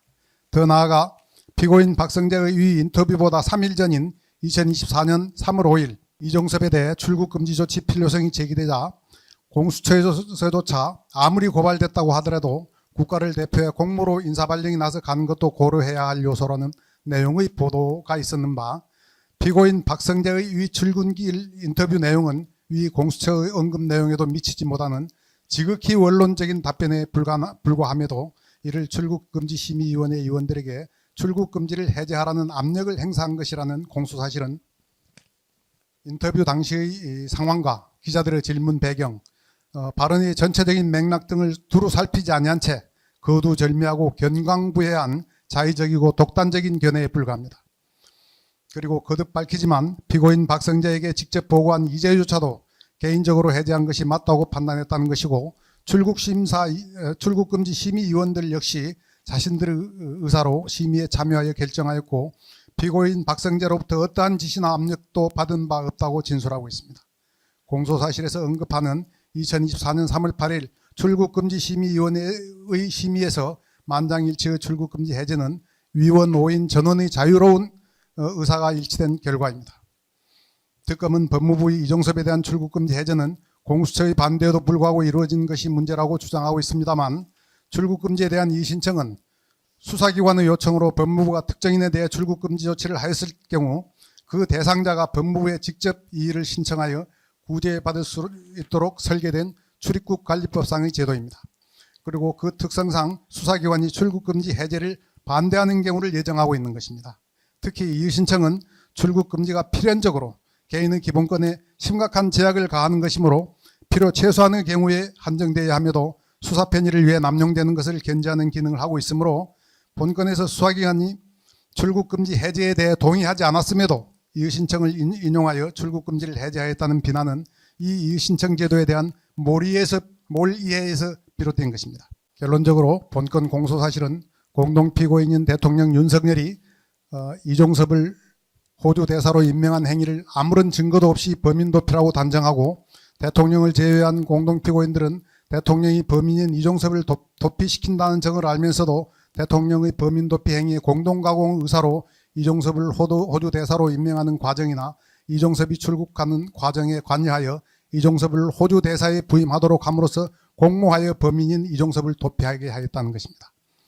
그러므로 피고인 박성재에 대한 본건 공소사실은 대통령 호주 대사 임명행위가 범인 도피죄에 해당하는 점과 당시 법무부 장관인 피고인 박성재가 이를 알고 공동 가공의 의사로 출국금지 상태에 있던 이종섭의 출국금지를 해제하였다는 점을 전제로 하고 있는 것입니다. 대통령 호주 대사 임명행위가 범인 도피죄에 해당한다는 특검의 주장도 상식적으로 납득하기 어렵지만, 이는 변론으로 하더라도 피고인 박성재는 피고인 윤석열의 호주 대사 임명행위가 범인 도피라는 점을 인식하지 못하였을 뿐만 아니라 법무부의 이종섭에 대한 출국금지 해제는 법령에서 정하는 절차와 기준에 따라 이루어진 것이고, 그 과정에서 피고인 박성재가 어떠한 입법행위를 하였다는 증거도 확인된 바 없으므로 결국 피고인 박성재에 대한 본건 범인 도피 공소사실은 범죄의 증명이 없는 경우에 해당한다 할 것입니다. 피고인 박성재에 대한 직권남용 권리행사 방해죄에 대해서 말씀드리겠습니다. 형법 123조의 직권남용 권리행사 방해죄에서의 직권남용의 판단 기준과 인과관계에 대한 법리는 25년 1월 9일자 2026년 1월 9일자 공동변호인인 법무부인 해광 의견서를 참조해 주시기 바랍니다. 다만 대법원 2018도 2236 전원 합의체 판결에서 공무원이 직권을 남용하여 사람으로 하여금 어떤 일을 하게 한 때에 상대방이 공무원 또는 유관기관의 임직원인 경우에는 그가 한 일이 형식과 내용 등에 있어서 직무 범위 내에 속하는 사항으로서 법령 그 밖의 관련 규정에 따라 직무 수행 과정에서 준수하여야 할 원칙이나 기준, 절차 등을 위반하지 않는다면 특별한 사정이 없는 한 법령상 의무가 없는 일을 하게 한 때에 해당한다고 보기 어렵다고 판시한 바 있습니다. 앞서 말씀드린 바와 같이 법무부는 출입국관리법 제4조 5 제1항 소정의 이의신청을 법무부 출국금지심의위원회 규정 제4조 2항에 따라 처리한 것일 뿐, 피고인 박성재가 직권을 남용하여 소속 공무원들로 하여금 법령상 준수하여야 할 원칙이나 기준 절차 등을 위반하여 업무를 처리하도록 지시한 사실이 없습니다. 더구나 2024년 3월 8일 출국금지심의위원들의 진술과 회의록에 의하면 피고인 박성재가 심의위원들의 의사결정의 자유를 침해하여 의무에 없는 일을 하게 한 때에 해당하지 않음이 명백하여 직권남용 권리행사 방해죄의 점 역시 범죄의 증명이 없는 때에 해당한다고 할 것입니다. 따라서 피고인 박성재에 대한 공소사실은 모두에 대하여 무죄를 선고해 주시기 바랍니다. 본인에 대한 범인 도피, 직권남용, 권리행사 방해죄를 모두 부인하는 것이 맞습니까? 특검 측에서 주장하는 것, 특검 측은 지금 출국금지 관련 법령에 대해서 중대한 오류를 저질렀습니다. 구체적 내용을 보면 과연 단순한 실수인지 이게 아니면 의도적 왜곡인지 정도가 의심될 정도로 중대한 오류를 범하였다는 것이 저희 변호인의 주장입니다.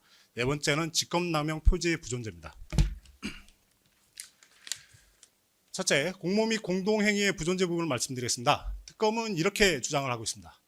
언론 보도를 통해서, 그러니까 출국 금지라든지 호주 대사 임명에 대한 언론 보도를 통해 이종섭이 범인인 것을 인식을 했고, 당시 대통령의 의사를 추단했다는 것입니다. 즉 언론 보도를 통해서 저희가 의중을 파악해서 그것으로 인해서 순차 공모를 했다고 주장을 하고 있습니다. 그리고 이종섭에 대한 절차와 요건을 위반한 출국금지 해제를 통해 범행을 실행하였다는 것이 피고인 심우정과 관련된 중요한 전제입니다. 공모행위 부존재에 대해서 이제 말씀드리면, 우선적으로 공모 과정에 대한 구체적 특정에 대해서 특검이 실패했습니다. 그래서 언론 보도를 통한 대통령의 의중 파악을 주장하고 있습니다. 특검도 직접 지시나 또는 의사의 연락이 없었으면 자인하고 있다고 생각됩니다. 그러면 언론 보도로 파악 가능한 사실이 뭐냐? 언론 보도를 통해서 저희가 파악할 수 있는 것은 이종섭이 공수처에 고발되었다는 사실, 파악할 수 있습니다. 다음에 고발된 이종섭을 대통령이 호주 대사로 임명했다는 사실 마찬가지로 파악할 수 있습니다. 그러나 언론 보도를 통해서는 내심을 파악할 수는 없습니다. 즉 대통령이 당시 자신에게까지 수사가 미치는 것을 우려했다? 언론 보도로는 파악할 수 없습니다. 두 번째, 범인 도피의 목적으로 외국으로 보내려고 했다? 파악할 수 없습니다. 근데 더더욱 더 중요한 거는 범인 도피의 목적으로 호주 대사 임명 방식을 선택한다? 이건 상식에 반하는 주장이라고 생각됩니다. 두 번째, 실행행위 부존재 부분입니다. 기능적 행위 지배가 없다는 주장인데요. 피고인 심우정의 경우에는 호주 대사 임명 과정에 관여한 사실이 전혀 없습니다. 두 번째, 이종섭이 법무부에 이의 신청을 하기까지, 그러니까 출국 금지 연장 결정에 대한 이의 신청을 하기까지의 과정에 대해서 전혀 관여한 사실이 없습니다. 또한 심의 개최 결정 그리고 심의 과정에 관여한 사실도 없습니다. 즉 장관이나 당시 업무 담당자 그리고 심의위원과 일체 논의한 사실이 없습니다. 일단 공소사실에 기재되어 있는 피고인 발언은 단 한 가지인데 피고인이 그런 발언을 해당됐는지 여부도 불분명할 뿐만 아니라 시기도 좀 불분명합니다. 일단 시기상으로 특검에서 주장하는 바에 따르면 피고인 심우정의 경우에는 장관 보고 및 결정 내용을 보고하러 온 담당자, 그러니까 장관에게 내가 뭘 보고했다, 그리고 어떤 내용으로 지금 결정이 됐다는 것을 사후적으로 차관에게 통보하러 온 담당자에게 자신의 의견에 대해서 표명을 하거나 또는 반문한 것에 불과합니다. 즉 그런 내용이 가사에 있었다고 하더라도 이거를 기능적 행위 지배로 볼 수 없다는 것이 저희 주장입니다. 두 번째, 범인 도피 행위의 부존재입니다. 특검은 이종섭의 호주 대사 임명으로 공수처 수사가 방해받았다 이렇게 주장하고 있습니다. 범인의 체포 또는 발견을 곤란하게 하였다는 것인데요. 특검이 주장하는 근거는 이렇습니다. 제외공무원 복무규정을 근거로 들고 있는데요. 제21조 1항에서 공관장의 귀국은 외교부 장관의 허가사항이다. 근데 허가를 받기에는 시간이 걸리고 지체될 수 있으니 방해가 발생할 수 있다는 것이고, 두 번째, 5항에 따르면 공무외 목적의 일시 귀국의 경우에는 연 1회 20일로 제한되는데 한 번 소환하면 한 번밖에 연 1회로 제한되기 때문에 다시 연중 소환이 불가능하다. 그래서 소환이 불가능하다고 주장했고, 그다음에 국제법과 비엔나 협약 등에 따라서 외교관에게 불가침 특권이 인정되는데 이 협약에 의해서 체포 불가나 압수수색이 불가하다는 내용으로 주장하고 있습니다. 반박입니다. 왜 불허가 사유가 있는지 모르겠습니다. 이종섭의 경우에 공수처에서 소환을 요청하면 이종섭이 외교부 장관에게 허가를 받아서 귀국하면 됩니다. 두 번째, 수사가 지체된다고 하는데 수사준칙 제19조에 의하면 피의자를 소환하는 경우에는 소환 협의가 의무화됐습니다. 실제로 수사 과정에서 수사 일시가 지체되거나 또는 예정했던 수사 일정대로 진행되지 않는 경우는 너무너무 비일비재한 일입니다. 즉 단순히 지체된다 또는 시간이 소요된다는 이유만으로 수사가 방해받았다고 할 수 없습니다. 더더군다나 앞에서 이제 다른 변호인들께서도 말씀해 주셨는데 거주지와 소재가 다 노출되어 있습니다. 오히려 소환이 훨씬 더 손쉽게 이루어질 수 있는 가능성이 있습니다.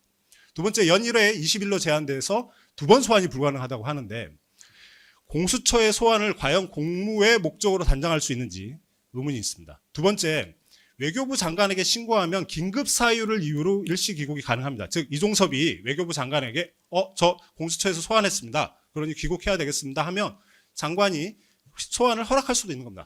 만약에 그것도 안 된다고 한다면 공수처장의 경우에는 외교부 장관에게 소환에 필요한 조치를 요구가 가능합니다. 이런 절차를 통해서 얼마든지 소환을 할 수 있습니다. 세 번째, 압수수색은 말씀하셨는데 압수수색의 경우에는 증거 인멸의 문제이지 범인의 체포 발견과 무관한 문제이기 때문에 넘어가도록 하겠습니다. 네 번째, 체포가 불가능하다고 파치는데 아까 다른 변호인께서 말씀하셨지만 국제법상 이러한 권리들은 개인이 아닌 국가의 권한입니다. 언제든지 포기할 수 있고 물론 이것들이 조금 나중에 이제 말씀드리겠지만 복잡하고 번잡한 절차를 거치게 하겠지만 범죄인 인도 청구도 강행하겠고 자진 귀국 요청하거나 외교부 장관을 통해서 일시 귀국을 요청하거나 또는 여권 무효화 또는 대통령이 대사 임명을 취소해서 다시 소환하면 되는 겁니다. 그렇게 하면 체포가 불가능하지 않다고 보입니다. 당시 공수처의 이종섭에 대한 출국 전 수사상입니다. 2023년 9월 5일 날 고발장이 접수됐고 23년 12월 7일 날 최초 출국 금지, 1월 10일과 1월 24일 날 여러 사람들에 대한 압수수색 영장을 청구했지만 이종섭에 대한 건 기각됐습니다. 그로부터 3월 4일까지 소환 통보를 한 사실이 없습니다. 그 다음에 3월 7일 날 이종섭이 자진 출석해서 조사를 받았고 휴대폰도 물론 교체된 핸드폰이긴 하지만 임의로 제출을 했습니다. 출국 후 수사 상황을 잠깐 볼 필요가 있습니다. 3월 22일 10일 만인데요. 공관장 회의를 위해서 귀국했고 공수처에 조사를 요청했지만 공수처에서는 우리가 아직 안 됐다라는 이유로 소환 조사를 실시하지 않습니다. 3월 29일 여론 악화에 따라서 호주 대사에서 사임했고 다시 나를 언제든지 소환 조사해달라고 요청했지만 2025년 6월 특검이 출범하기 전까지 공수처는 단 한 번도 소환 조사를 실시하지 않았습니다. 즉 앞에서 말씀드렸던 특검이 주장하는 여러 사장은 그냥 수사 절차의 번자성입니다. 또는 좀 손쉽게 할 수 없는 문제를 불과합니다. 따라서 그게 수사 방해의 문제로 연결될 수는 없습니다. 그리고 공소장에 기재되어 있는 내용 중에 보면 2023년 9월 12일경에 대사 임명을 통해 범인 도피를 마음먹었다고 되어 있는데 당시는 출국 금지 상태가 아닙니다. 그리고 3월 29일 날 이종섭이 사임했는데 공수처 사정을 1년간 소환 조사하지 않았습니다. 하나 더 말씀을 드릴 게 뭐냐면 출입국 관리법에 따르면 중복 출국만 금지하고 있습니다. 무슨 얘기냐면 여러 기관이 똑같이 출국 금지를 신청했을 때 먼저 된 기관이 있으면 그것을 금지하는 것이지 한 번 출금된 사람이 다시 해제됐을 때 그 출금을 다시 신청하는 걸 금지하고 있지 않습니다. 근데 기록상 저희가 확인한 바에 의하면 공수처는 3월 29일 호주 대사에서 사임했음에도 불구하고 그 다음에 출국 금지를 다시 신청하지 아니하였습니다. 무슨 주장을 저희가 하려고 하냐면 범인 도피의 경우에 위헌범이라고는 합니다. 하지만 당시 수사 상황, 공수처의 수사 상황을 보면 그런 수사가 방해받을 위험성조차 없었다는 주장을 하기 위해서 이 말씀을 드립니다. 세 번째입니다. 출국금지 관련 법령에 대한 오류인데요. 특검은 이종섭에 대한 출국금지 해제가 위법 부당하다라고 주장하고 있습니다. 그것을 전제로 지금 얘기하면서 요건과 절차에 부합하지 않는 출국금지 해제를 직원들에게 강요했다고 합니다. 먼저 이종섭이 이의신청 인용에 따른 출국금지 해제를 법 세하조의 5에 의한 출국금지 해제라고는 얘기합니다. 다만 적용 요건은 시행규칙 6조의 6이라고 합니다. 지난 공판 준비기일 과정에서 성명 내용 및 의견서에 기재되어 있는 겁니다. 그래서 특검은 시행규칙 6조의 6 요건의 구비 여부에 대해서 했는데 호주 대사로 임명됐으나 출국하지 못하게 해서 외국에 있게 되는 국익에 미치는 심각한 손해는 이종섭 개인에게 귀속되는 손해로 볼 수 없기 때문에 제6조의 6 요건을 구비하지 못하였다고 주장하고 있습니다. 다음 페이지입니다. 그런데 출입국 관리법은 이렇게 구분하고 있습니다. 먼저 장관의 직권에 의한 출국금지 해제하고 두 번째, 이 사건처럼 당사자의 이의 신청에 의한 출국금지 연장 결정에 대한 심사 결정을 구분하고 있습니다.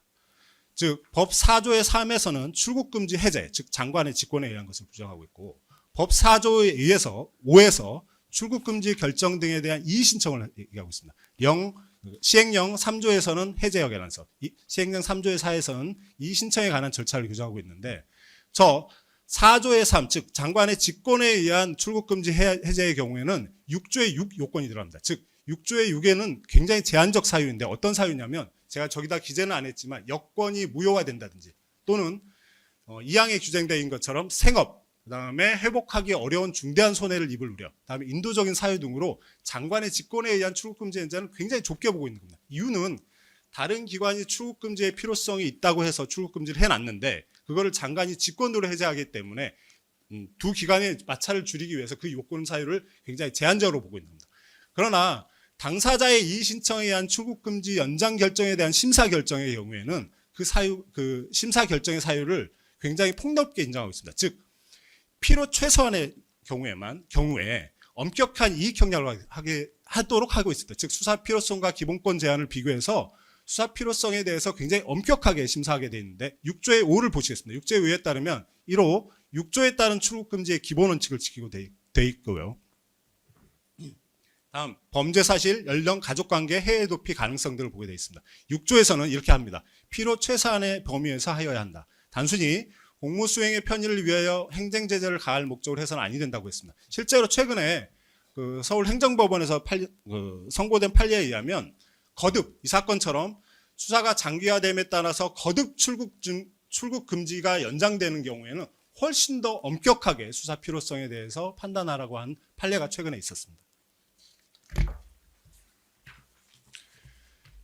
출국금지 금지 및 연장 경과인데요. 2023년 12월 7일 이제 최초 출국금지 신청이 이루어집니다. 그 다음에 1월 5일 날 그리고 2월 5일 날 각각 연장이 이루어지고요. 3월 4일 날 3차 연장이 실시됩니다. 그런데 이 신청은 어떻게 진행되냐면 이종섭의 경우에 2024년 3월 6일 출국 금지 사실을 자기가 직접 확인합니다. 저희가 보면 기록상 보면 한 13시를 전후한 것으로 보이는데 하이코리아라는 온라인 사이트에 접속해서 자기가 직접 자신이 출국 금지됐다는 사실을 확인하고 그리고 당일 17시 47분경에 이의 신청서를 제출합니다. 즉 안날로부터 10일 이내에 이의 신청을 제출한 겁니다. 따라서 법 제4조의 5에 의한 출국 금지 연장 결정에 대한 이의 신청이 적용되어야 하고 그때 심사 결정을 할 때 적용되어야 되는 요건은 시행규칙 6조의 5 그리고 6의 요건을 충족하는지 여부가 기준이 되어야 합니다. 지금 관련자들 조사 과정에서 적용될 요건과 절차가 기재된 요 4가지 문건이 주로 제시되는데 이 4가지 문건들이 반복적으로 분석해서 제시됩니다. 한 10번 이상 제시되고요. 실제로 증거 목록에도 각 증거들이 10번 이상 증거로 지금 기재되어 있습니다. 처음에 맨 왼쪽에 위에 있는 거는 이의 신청에 대한 심사 결정서 초안입니다. 아까 이제 특검께서 말씀하셨던 것 중에 있는데 일단 심사 결정서를 하기 전에 초안으로 작성된 거고 밑에 거는 실제 심사 결정서인데 거기 보시면 적용 법조에 시행규칙 6조와 6조의 5만 기재되어 있습니다. 마찬가지로 위에는 오른쪽으로 위에를 보시면 심의위원회 심의 자료에는 6조와 6조의 5가 기재되어 있고요. 다음 오른쪽 아래 보면 2024년 3월 7일자 장관보고형 문건인데 요거에 대해서 이제 특검이 주로 검토보고서라는 표현을 하고 있는데 여기에도 시행규칙 6조가 기재되어 있습니다. 다만 요 문건은 버전이 2개가 존재합니다. 그 2개의 버전이 존재하는데 다른 하나의 버전에는 저 6조와 6조의 5가 모두 기재되어 있습니다. 즉 특검이 계속적으로 제시했던 문서에 6조의 6은 기재되어 있지 않습니다. 즉 6조의 5와 6조만 기재되어 있는 사실을 알 수 있습니다. 실제로 특검에서 작성한 2025년 11월 20일자 수사보고서입니다. 제목을 조금 유의해서 봐주시면 좋겠는데요. 출국금지 해제 결정에 대한 인용사례 분석이 아니라 출국금지 결정 이의 신청에 대한 인용사례 분석입니다. 즉 4조의 5, 법 4조의 5에 의한 이의 신청에 대한 인용사례를 분석한 겁니다. 내용을 잠깐 보시면 그러니까 19년부터 23년까지 총 6건에 대해서 분석을 했는데 그 6건에 대해서 오른쪽 아래 보시면 이렇게 되어 있습니다. 총 6명에 대해서 그러니까 2명을 제외하고 나머지 4명의 경우에는 모두 6조의 6 사유가 없음에도 불구하고 도주 가능성하고 의사의 비교 형량을 통해서 출국 금지를 해제한 사례가 있다라고 지금 되어 있습니다. 그래서 최종적으로 어떻게 기재하냐면 이렇게 기재합니다. 조금 천천히 읽어보겠습니다.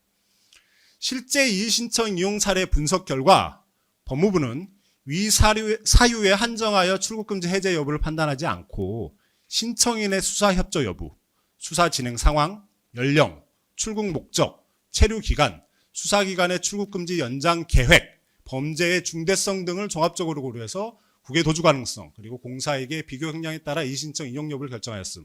마지막에 시행규칙 6조의 6 제2항에 기속하지 않고 재반 사정을 고려하여 상당 부분 재량권을 행사해 왔던 것으로 확인됩니다.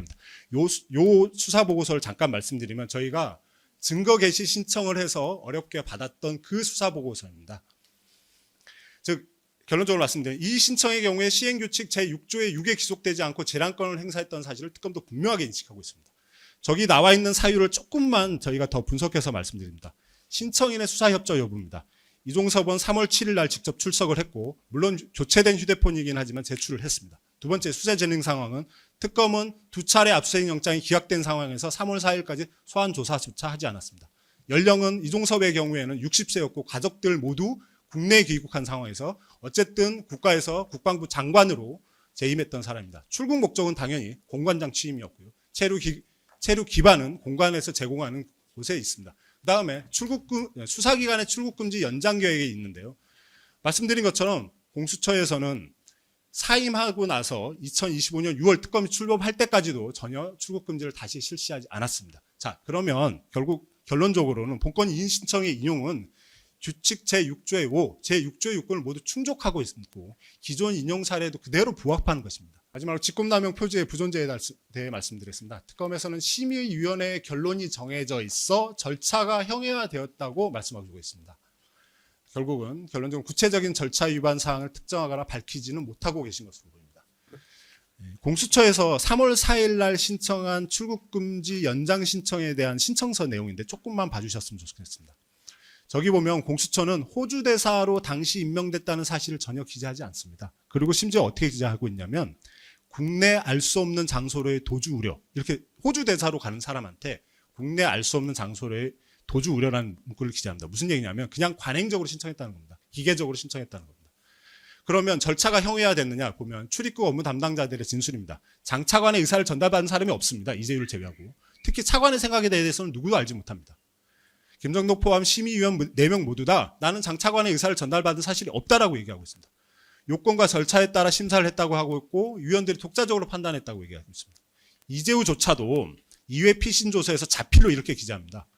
공무원으로서 법규정, 적법 절차에 따라 위원회가 개최됐다. 그리고 출국 금지가 해제된 것이라고 기재하고 있습니다.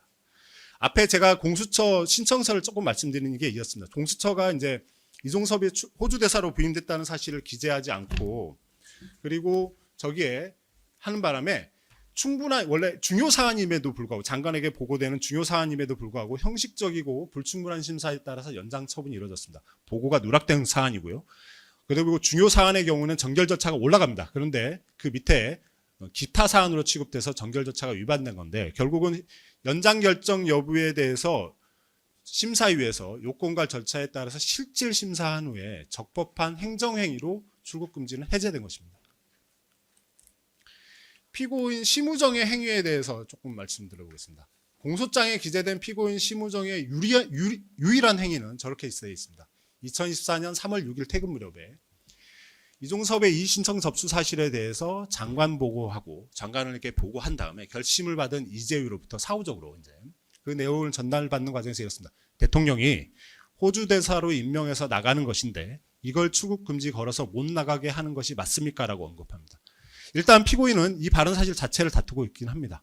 결론적으로 이제 밑에서 말씀드리겠지만 의무 없는 일을 한 사실이 없다는 것과 직권남용의 표제에 해당되지 않는다는 것인데요. 앞에 잠깐 의무 없이 작성된 문서가 없다는 점을 위해서 앞으로 잠깐만 넘어가겠습니다. 요 4가지 문서가 문제되는데요. 아까 말씀드린 것처럼 이의 신청에 대한 심사결정서 초안은 정말 초안입니다. 앞에는 어떻게 문구가 기재되어 있냐면 이의 신청을 기각한다라는 문구가 심지어 기재되어 있고 공수처 의견은 공란으로 되어 있습니다. 그다음에 뒤에 최종 결론에 대해서는 동그라미로 되어 있습니다. 즉 결론이 안 난 초안입니다. 두 번째 심사 결정서는 당연히 심사 결정에 따라 작성된 것이니까 문제없고 오른쪽 위쪽에 출국금지 심의위원회 심의 자료는 심의위원들을 위해서 반드시 작성돼야 되는 내용입니다. 의무 없이 작성된 문서가 아닙니다. 마지막에 오른쪽 아래에 있는 장관 보고용 문건의 경우에는 장관이 어떤 판단을 내기 위해서 그 보조자료로 들어간 겁니다. 그 내용에 대해서는 다음에 저희가 다투도록 하겠지만 이것이 특정 결론을 어떻게 하는 것이 아니라 우리부 검토 의견이 이렇다는 취지로 장관에 대한 어떤 보조자료 형태로 작성된 겁니다. 무슨 말씀을 드리냐면 작성된 문서들은 모두 직무 범위 내에서 작성된 문서들입니다. 단지 신속한 절차 집행을 위해서 준비 과정에 있었던 문서로 작성된 것이고요. 내용상 허위가 전혀 없습니다. 아까 특검보께서 출석 요청한 사실이 없는 일방적 내용을 기재하셨다는 말씀을 좀 하셨는데 팩트입니다. 팩트이기 때문에 팩트를 기재한 것뿐입니다. 내용상 허위가 없다는 겁니다. 위법한 기재대 없습니다. 다음 심의위원회 회의 내용에서 특정 결론을 유도하는 내용이 없습니다. 심의위원들 모두 요건에 부합하는지 여부에 대해서 각자 의견을 표명하고 있고요. 업무 담당자의 진술입니다. 저 부분은 저희가 객관적 증거에 의견서에도 객관적 증거를 담지 않았는데 장관에게 이 신청 사실을 보고하기 전에 담당자들은 이미 심사위원회 개최 및 출국금지 해제 필요성에 대해서 공감대를 형성하고 있었습니다. 이에 대해서 객관적 증거도 존재를 하는 상황입니다. 장관 보고 및 결정 이유 사항은 앞에 말씀드렸고요. 그리고 가사 마지막으로 정말 저 발언을 했다고 하더라도 저 발언 자체를 가지고 저게 절차 및 요건을 위배한 심의위의 의사결정을 요구하거나 또는 위법한 문서의 작성을 요구한 것으로는 도저히 볼 수 없습니다. 물리적 해석의 한계를 넘는 주장입니다. 즉 단순한 의견 표명이 반문에 불과한 겁니다. 결론을 맞추면서 말씀드리면 피고인 심우정은 범인 도피 직권남용과 관련해서 공모행위로 볼 수 있는 절차나 과정에 개입한 바가 없습니다. 실행행위로 볼 수 있는 행위를 한 사실도 없습니다. 나아가 특검은 지금 출입국 관련 법령에 대해서 중대한 오류로 잘못된 전제를 하고 기소를 했습니다. 이 기소는 잘못된 전제에서 출발된 잘못된 기소라고 생각합니다. 번째 범행 공소사실을 전부 부인하는 취지이고 이에 대해서 무죄를 선고해 주실 것을 사전에 말씀드립니다. 의견 마치겠습니다. 예, 심우정 피고인. 방금 변호인 말씀하신 것처럼 공소사실 전부 부인하지요? 다른 변호인들도 다 얘기를 하셨기 때문에 이런 범죄 성립에 관련된 뭐 법리나 증거에 관한 말씀은 드리지 않겠습니다. 그 이종섭 대사 지명자는 국방부 장관 시절부터 하여튼 이런 방산 수출에 상당한 성과를 냈던 사람입니다. 그래서 사실은 그 호주에서 발주하는 9조짜리의 그 호위함 수주와 관련해서 본인이 사임을 하겠다 해서 그걸 보내면 어떻게 되겠나 했지만 기존 대사를 빨리 귀임시키는 것도 적절하지 않은 것 같아서 이제 얘기를 들어보니 연말에 정년이라고 하니까 그러면 잘 됐다. 이게 지금 한미일 호주에서 이 4개국의 인도 태평양 지역에서의 그 해군 그 협력이 굉장히 중요한 그 이슈가 되고 있었기 때문에 우리가 이 호위함을 수주하게 되면 그 해군의 그 무기 체계에 있어서의 호환성이 아주 좋아지기 때문에 이게 뭐 다른 나라들도 좋아할 것이고 또 호주는 내각 책임제 국가지만 외교부 장관하고 국방장관이 부총리로 되어 있는 나라입니다. 그래서 일반 외교부 이런 커리어 공무원보다는 한국의 국방장관을 지낸 사람이 호주 대사를 가게 될 경우에 호주 국방장관을 통해서 이 호위함 그 수주를 하는 것이 굉장히 이점이 많겠다 해서 추진이 됐던 것이고 그런 점을 좀 그런데 사실 공수처에 뭐 고발건이 몇 건이나 있는지는 모르겠습니다만은 저는 거의 뭐 1000건 이상 되어 있지 않나 싶고요. 고발이 뭐 어느 수사기관에 돼 있다고 해서 공직 임명을 못 한다는 거는 그거는 말이 안 되는 얘기입니다. 고발이 돼 있지만 소환도 안 하고 뭐 제대로 조사도 안 하는 경우들이 대부분이고 또 오늘 여기 와서 이제 봤습니다만은 12월 달에 9월에 고발이 됐는데 단 한 번도 소환도 하지 않고 3달 후에 떡하니 출국 금지를 걸어놓고 또 1월, 2월 달 연속해서 출국 금지를 또 연장을 하면서 단 한 번도 소환을 하지 않고 이렇게 출국 금지를 연장한다는 것은 제가 겪어본 검찰 같으면 이거는 이런 일을 했던 검사나 수사관이 있다면 이거는 징계 사안입니다. 그렇기 때문에 이 지금 특검의 이런 소추가 정말 여러 가지 측면에서 도저히 이게 정상적인 그 소추냐 하는 점에 대해서 한 말씀 그냥 드리겠습니다. 감사합니다. 예, 종합을 해보면 뭐 전부 말씀드리기는 어렵지만 대체적으로 범인 도피 해당 여부, 직권남용 해당 여부, 국가공무원법 위반 해당 여부가 문제됐는데 피고인들은 모든 것을 다 지금 다투고 있고요. 먼저 범인 도피 해당 여부에 관해서는 호주 대사로 임명하는 행위가 도피시키는 것을 직접 목적으로 하는 행위에 해당하는 것이냐라는 논쟁이 있습니다. 거기에 관해서 호주 대사로 임명할 실익이 있느냐 이 부분 피고인 측에서 또 주장이 나오고 있고요. 특임 대사 임명은 대통령의 고유 권한이라든지 윤석열 피고인 측에서는 당시 어떤 국정 운영 부담 문제와 함께 지금 말씀하신 것과 같은 전직 국방부 장관으로서 호주 대사직을 수행하는 것이 오히려 도움이 될 수 있다. 그런 전력이 도움이 될 수 있다. 그런 측면에서 호주 대사로 임명할 실익이 있다라는 취지를 주장하고 있어서 결국은 이 사건 호주 대사 임명의 주된 목적이 무엇이었는지는 기록을 보고 나중에 판단을 하고 관련 증언을 들어보겠습니다. 그리고 호주 대사로 임명하는 부분이 결국 공수처의 수사나 발견 체포를 곤란하게 하는 등 차질을 불러오는 것인가 라는 논쟁이 있고, 몽골 대사로 임명된 분에 관해서 대사직 수행 중에 수사 진행된 사례가 있다는 주장을 뭐 발언 기회는 나중에 드릴 테니까 중간에 들어오지 마세요. 몽골 대사에 관해서 이미 임명된 사람에 관해서 수사하고 뭐 파면된 사례가 있다고 이시원 피고인, 조태용 피고인 측에서 주장하시는 것 같고, 이시원 피고인 측에서 신청하신 사실조회는 채택해서 보냈습니다. 어디 계시?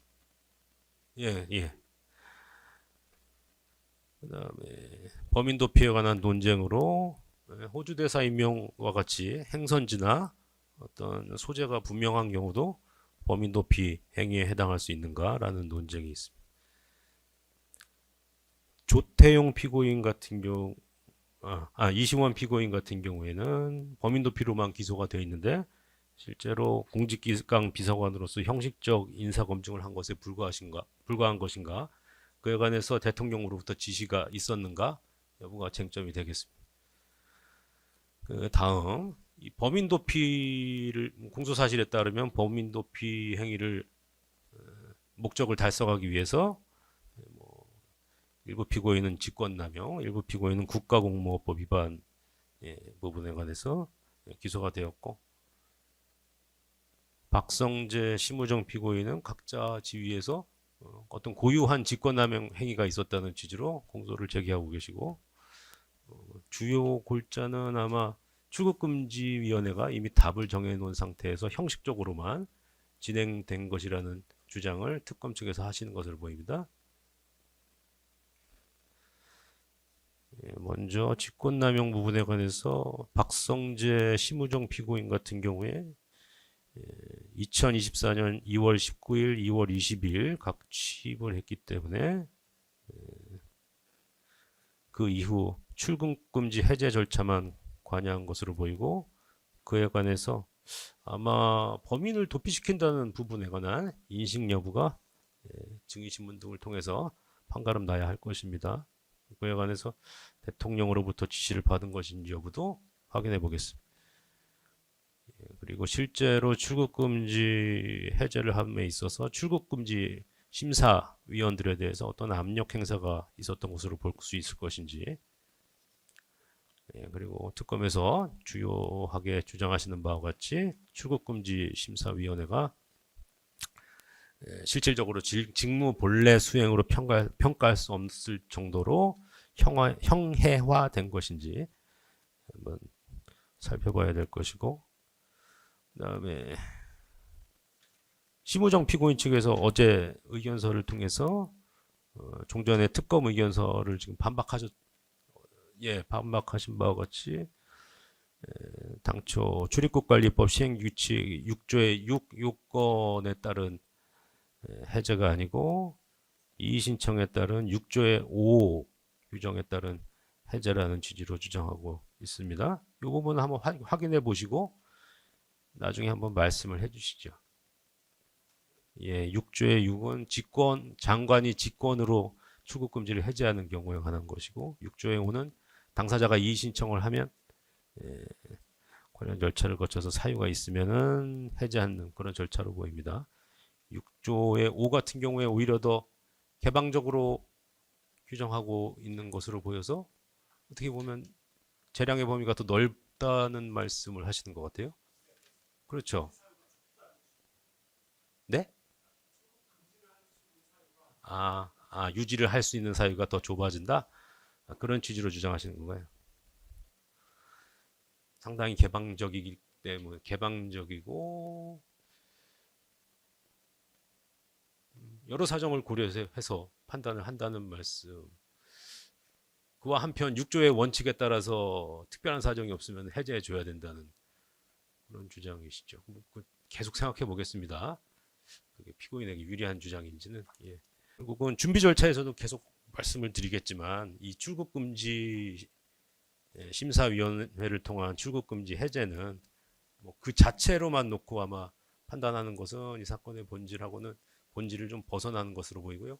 특검 측에서 기소하신 취지가 아마 범인 도피 목적을 달성하기 위한 위원회였다는 그 측면을 고려하지 않을 수 없습니다. 결국 직권남용 부분 판단에 있어서도 범인 도피 목적이나 의사가 있었던 것인지가 주요하게 고려될 수 있을 것으로 보입니다.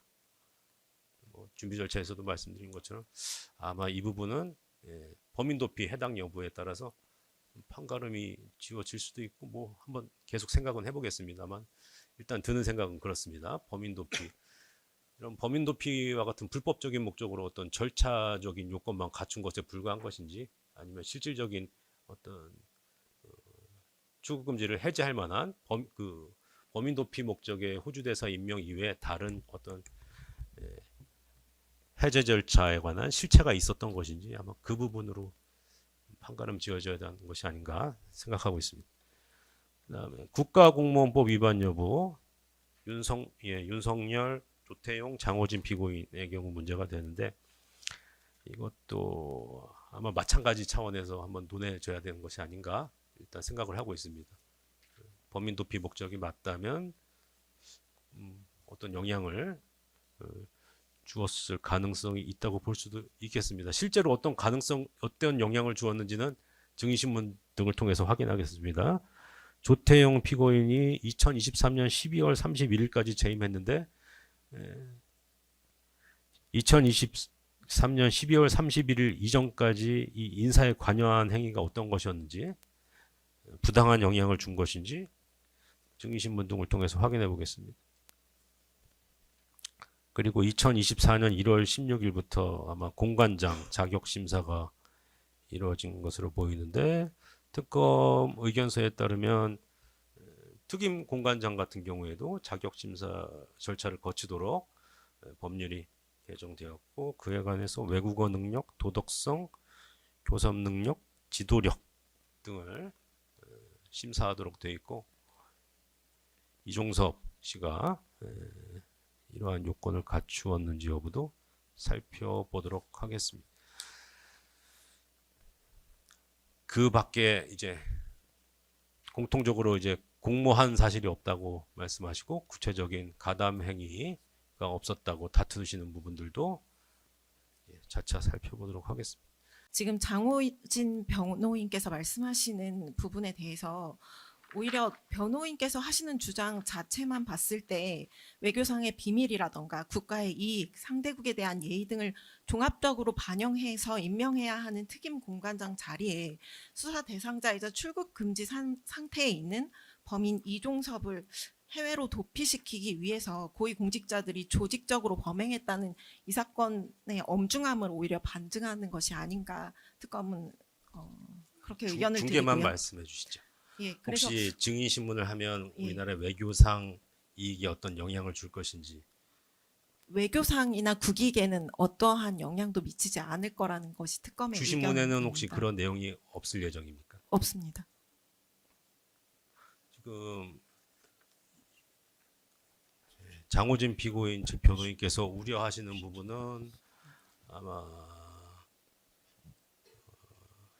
전 국방부 장관을 호주 대사로 임명한 사유가 무엇인가 그렇습니다. 이 부분이 불이익일 수 있을 수 있고 그리고 관련 절차를 진행하면서 호주 당국의 관계자와 뭐 나눈 어떤 대화 내용 이런 것이 밝혀지는 것이 뭔가 우려될 수 있다 이렇게 말씀하시는 것 같아요. 네, 우선 이 특임 공관장의 직급 자체도 사실 대입입니다. 어떤 나라의 경우에는 예를 들어 장관급에 가고 어떤 나라는 차관급 또는 1급 이렇게 간다 그러면 상대국에 대해서 굉장히 예의에 어긋나는 행동입니다. 그래서 그것 자체가 그래서 그런 것이 이 법정에서 우리가 공개 법정에서 논의하는 것은 상관이 없습니다만 이것이 여과 없이 중계되는 것은 우리나라뿐만 아니라 상대국에 대한 예의가 아니다 하는 생각이 들고요.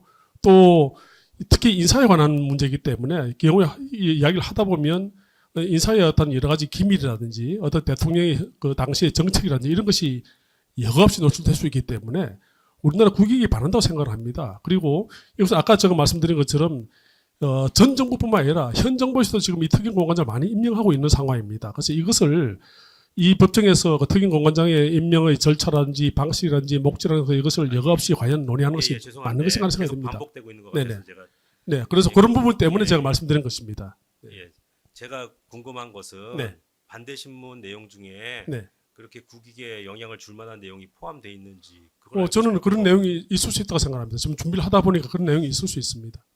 임명 사유에 관한 것입니까? 임명 사유라든지 또 그 상대국에 대한 아그레망의 여러 가지 뭐 우리 언론의 디마시라든지 이런 여러 가지 이야기 나오기 때문에 그렇습니다. 일단 임명 사유에 관해서는 준비 절차부터 오늘 1회 공판 기일까지 이 사건 쟁점으로 지금 다뤄지고 있는 내용이고 네네. 꼭 증인의 말이 아니라 하더라도 피고인들 본인이라든지 변호인을 통해서 사유는 이 중계 방송하는 과정에서도 충분히 지금 나타나고 있고 그런 내용이 중계 방송을 통해서 방송을 통해서 공개되는 것은 증인 신문이나 아니면 공판 과정이나 크게 다르지 않아 보입니다. 그것 말고 네. 아마 이제 뭐 제가 생각해 볼 만한 부분은 어떤 내밀한 무슨 통화를 했다든지 호주 당국자와 뭐 그런 부분에 관해서 우려되신다는 내용이 있어서 반대 신문에 그 내용을 담으실 것인지 뭐 외국 관계자와 어떤 통화를 했는지 이런 부분을 저희가 물을 사항은 없습니다. 네. 이게 쟁점하고는 크게 관계가 없어서 굳이 물어보셔야 될런지 이런 싶은 생각도 들고 네네. 그리고 아예 비공개 재판을 요청하시는 취지도 아니고 그런 건 아닙니다. 예. 네. 사실은 이 재판에서 증인이 한 진술들은 언론을 통해서 공개 재판이기 때문에 네, 그렇습니다. 예, 네. 신문이라든지 뭐 다른 매체를 통해서 충분히 보도가 될 수 있는 내용인데 그것이 이제 방송을 통해서 좀 더 쉽게 전파가 된다는 것 이외에 굳이 중계까지 전부 풀어야 될 것인지 조금 의문이 들었습니다.